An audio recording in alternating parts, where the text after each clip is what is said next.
Hello. तो आज के इस वीडियो से हम स्टार्ट करने वाले हैं क्लास 12th का माइक्रो इकोनॉमिक्स का ही माइक्रो इकोनॉमिक्स वाला पार्ट, जिसका कि हम चैप्टर 1 पढ़ेंगे। और ये चैप्टर है Indian economy on the eve of independence. आखिर इंडियन इकोनॉमी कैसा था जब इंडिपेंडेंस हुआ था वो। तो ये सारे टॉपिक्स हैं जो कि हम पढ़ने वाले हैं इस चैप्टर में। और ये पहला टॉपिक हम आज के इस वीडियो में कवर करेंगे, जिसमें कि 3 पॉइंट है। पहला जो हमारा टॉपिक का नाम है वो जान लेते हैं, colonial exploitation on the Indian economy under the British rule. तो जो कॉलोनियल एक्सप्लॉयटेशन था, जो ब्रिटिश रूल था ना, ब्रिटिश गवर्नमेंट थी, है ना, वो किस तरह से इंडिया के इकोनॉमी को एक्सप्लॉयट कर रही थी, ख़राब कर रही थी, ये आज के इस वीडियो में हम जानेंगे। यही है टॉपिक का नाम पढ़ लेते हैं। Indian economy under the British rule was subjected to colonial exploitation.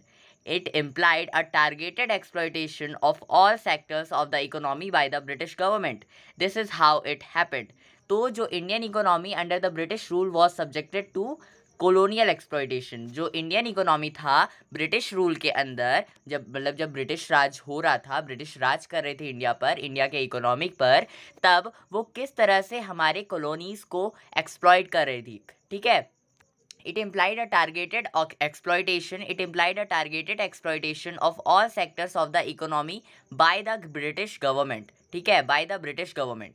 तो क्या दिया है इसमें कि जो ब्रिटिश गवर्नमेंट थी ना, वो एक टारगेट्स, जितने भी सेक्टर्स थे ना इंडियन इकोनॉमी के, उन सभी के सेक्टर्स पर एक टारगेट बना रही थी और उसको एक्सप्लॉइट कर रही थी। This is how it happened. और इसी तरीके से वो एक्सप्लॉइट करी। कैसे एक्सप्लॉइट करी, यहाँ पर 3 पॉइंट है, 3 तरह से वो एक्सप्लॉइट कर रही थी। पहला पॉइंट है हमारा colonial exploitation of agricultural sector. कुछ समझ में आ रहा है टाइटल से? Colonial exploitation of agricultural sector. क्या समझ आया? Colonial exploitation of agriculture sector. तो जो एग्रीकल्चर सेक्टर था हमारे इंडिया का, उस पर कॉलोनियल गवर्नमेंट, जो ब्रिटिश गवर्नमेंट थी, वो कैसे राज कर रही थी, उसे कैसे एक्सप्लॉइट कर रही थी। अच्छा, आपने ज़मींदारी सिस्टम के बारे में सुना है क्या? Agriculture was exploited through ज़मींदारी system of land revenue. जो लैंड रिवेन्यू लेते थे ना हम लोग पुराने ज़माने में, उसे ज़मींदारी सिस्टम का ही एक वो पार्ट है। ठीक है, मतलब ज़मींदारी सिस्टम के अंदर ही लैंड रिवेन्यू आता है। अब ये कैसे होता है ये हम जानते हैं, लेकिन उसके पहले हम ये जानेंगे कि आखिर ज़मींदारी सिस्टम ऑफ लैंड रिवेन्यू होता क्या है। तो a zamindari system of land revenue is a system of land revenue that work through middlemen called zamindar, an intermediary between the colonial government and the peasants. peasants कौन है हमारे? peasants है हमारे farmers, हमारे किसान। ठीक है, जो फसल उगाते हैं। ठीक है। ज़मींदार्स कौन है? ज़मींदार्स लैंड के ओनर हैं, जिसके लैंड में जो किसान है वो फसल उगा रहा है, उसी के ओनर होते हैं ज़मींदार। ठीक है। और जो गवर्नमेंट है कौन सी? हमारी ब्रिटिश गवर्नमेंट। तो इन 3 लोग मिलकर ज़मींदारी सिस्टम चलाते थे।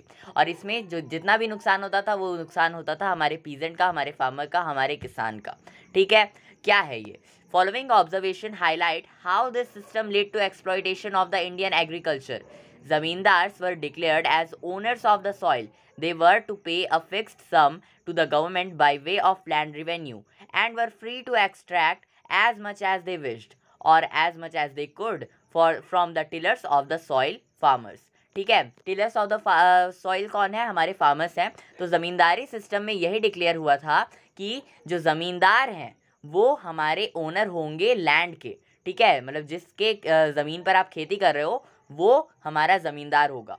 और जो ज़मींदार है ना, उसे खुद एक फ़िक्स अमाउंट देना पड़ेगा गवर्नमेंट को, ब्रिटिश गवर्नमेंट को, कि हाँ जी हमारे पास इतना ज़मीन है, तो हम आपको इसमें से जितनी भी कमाई होगी उसमें से आपको इतना अमाउंट दे देंगे। ठीक है, मान लो 100 रुपये की अगर बिक्री हो रही है तो हम आपको 10 रुपये टैक्स के रूप में दे देंगे। तो ज़मींदार को था कि ठीक है हम 10 रुपये आपको दे देंगे, लेकिन अब ज़मींदार को भी तो प्रॉफिट चाहिए ना, तो वो सिर्फ पीजेंट्स पर तो छोड़ नहीं देंगे। तो ज़मींदार क्या करे?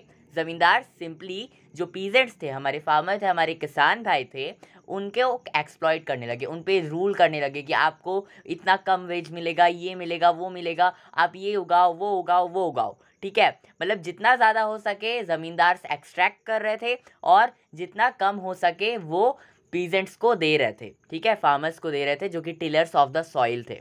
ठीक है। A tillers of the soil, the actual cultivators, got bare minimum for survival. They were left with no surplus for investment in agriculture.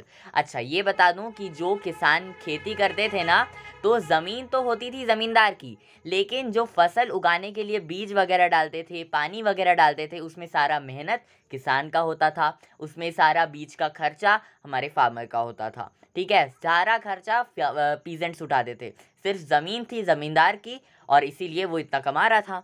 ठीक है, तो जो टिलर्स ऑफ द सॉइल थे, जो एक्चुअल कल्टीवेटर थे, जो एक्चुअली में हमारा जो खेती कर रहे थे, उनको बहुत कम पैसा मिलता था सर्वाइवल के लिए, और उनके पास बिल्कुल भी सरप्लस नहीं बचा था, मतलब बहुत कम प्रॉफिट बचता था कि वो ज़िंदा रह सकें और एग्रीकल्चर में इन्वेस्ट कर सकें आगे और ज़्यादा। ठीक है, zamindars on the other hand spent their revenue income on the luxurious of life. Little or no investment was made for the development of the agriculture.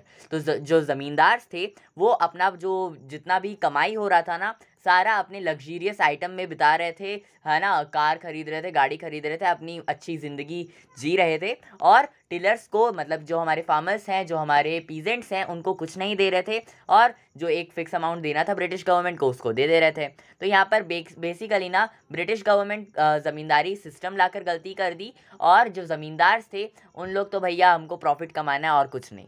ठीक है, उसके बाद आ जाता है हमारा second point, which is colonial exploitation of industrial sector. क्या समझ आ रहा है? Industrial sector, colonial exploitation of industrial sector, colonial exploitation of industrial sector. Industrial sector में कॉलोनियल एक्सप्लॉयटेशन कैसे हो रहा था? Prior to the British rule, industrial sector in India was well known for its handicraft. Indian handicrafts, work produced by hand labor, enjoyed a worldwide reputation for the variety and quality, but these were destroyed by the British government in two ways. दो तरीके थे जिसकी वजह से हमारा जो handicraft का system था ना, जो हमारा इंडिया जाना जाता था कि हाँ भाई इंडिया में इतने अच्छे अच्छे कारीगर हैं, इतने अच्छे अच्छे सामान मिलते हैं, वो सारी चीज़ें दो तरीक़ों से ब्रिटिश गवर्नमेंट ने बर्बाद करी। अच्छा, आपको शुरू से बता देता हूँ। तो जो ब्रिटिश रूल था उसने इंडस्ट्रियल सेक्टर में कैसे अफेक्ट करा? हैंडीक्राफ्ट के थ्रू। हैंडीक्राफ्ट क्या होते हैं? हैंडीक्राफ्ट वो होते हैं जो कि हाथों से बनाए गए क्राफ्ट होते हैं। Hand plus craft is equal to handicraft. ठीक है, तो हाथों से बनाए गए जो हाथ से जो लोग बनाते थे कोई भी चीज़, जैसे पोइट्री हो गई, मतलब पॉट हो गया, ठीक है, या फिर कह सकते हैं कि हैट हो गया, मैट हो गया, ये सारी चीज़ें इंडिया में हाथों से बनाई जाती थी। और यही चीज़ों को बनाने के लिए हमारे जो इंडियन हैंडीक्राफ्ट थे वो बहुत ज़्यादा रेपुटेशन था उनका कि हाँ भाई इतना अच्छा बनाते हैं वो, पूरे वर्ल्ड में उनके वैरायटी की, उनके क्वालिटी की बहुत ज़्यादा चर्चा थे। बहुत अच्छे वैरायटी में बनाते थे, अलग अलग तरीके के बनाते थे, और बहुत ज़्यादा अच्छे क्वालिटी में बनाते थे, अच्छा प्रोडक्ट बनाते थे, गुड क्वालिटी का प्रोडक्ट बनाते थे। ठीक है, लेकिन ये डिस्ट्रॉय कर दिया गया ब्रिटिश गवर्नमेंट के द्वारा दो तरीक़ों से। पहला तो था foreign demand for the Indian handicrafts was destroyed by a way of heavy duty on their exports। तो अब देखिए, हम इंडिया पे कुछ भी सामान बना रहे हैं, अगर हमको दूसरे कंट्री में जाकर बेचना है ना, तो हमको कुछ टैक्स देना पड़ता है। किसको? उस दूसरे कंट्री के गवर्नमेंट को। अब अगर आपको दूसरे गवर्नमेंट के कंपनी को टैक्स देना पड़ेगा तो हमको खर्चा ज़्यादा होगा, और अब अगर हम और अपने कंट्री से भी क्योंकि हम एक्सपोर्ट कर रहे हैं तो हमको अपने गवर्नमेंट को भी कुछ टैक्स देना पड़ेगा। ठीक है, तो ये इस तरीके से हमको ज़्यादा टैक्स देना पड़ रहा था। ब्रिटिश गवर्नमेंट जो इंडियन हैंडीक्राफ्ट थे उससे ज़्यादा टैक्स ले रही थी। अब अगर ज़्यादा टैक्स लेगी, मान लो कि 10 रुपये का सामान है, उसको एक्सपोर्ट करना है और 20 रुपये टैक्स ले रही है, तो जो सामान का प्राइस है वो दूसरे कंट्री में बिकने के लिए तो एवं ही 30 रुपये का हो गया, ऐसे ही 30 रुपये का हो गया कि नहीं हो गया? तो इसीलिए वो ज़्यादा हैवी ड्यूटी चार्ज कर रही थी, ज़्यादा पैसे चार्ज कर रही थी इंडियन सामान को बेचने के लिए। फिर आ जाता है हमारा domestic demand for the Indian handicrafts was destroyed by way of duty-free import of the British goods in Indian market। तो अब देखिए, एक्सपोर्ट, बाहर ले जाना है हमको सामान अपना, तो बहुत ज़्यादा पैसा देना पड़ेगा, लेकिन वहीं ब्रिटेन से कुछ सामान अगर बन के आ रहा है, ब्रिटिश गुड्स है अगर, तो इंडिया में उसे आप फ्री में इंपोर्ट कर सकते हैं। तो जैसा कि मैंने बताया कि अगर हम लोग कुछ सामान बना रहे हैं, दूसरे कंट्री में एक्सपोर्ट कर रहे हैं, तो दूसरे कंट्री के गवर्नमेंट को हमको कुछ सामान का टैक्स देना पड़ेगा।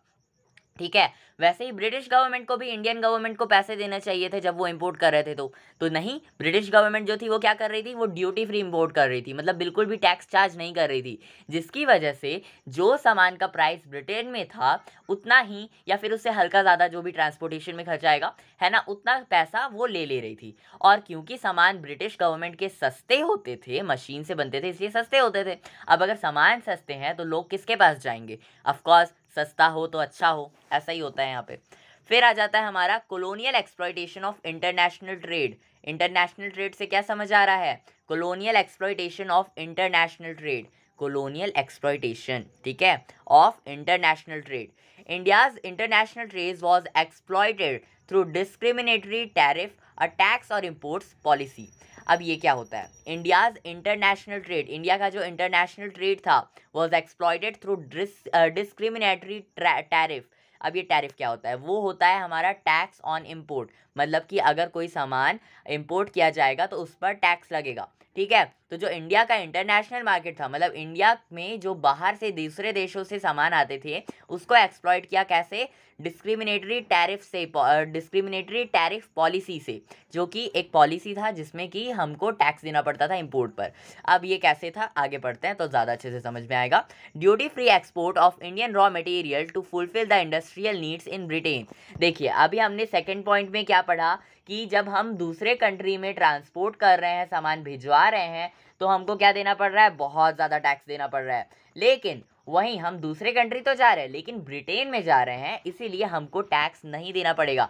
और अब अगर हमको टैक्स नहीं देना पड़ेगा तो ज़्यादा से ज़्यादा जो एक्सपोर्ट होगा वो हमारा ब्रिटेन में होगा।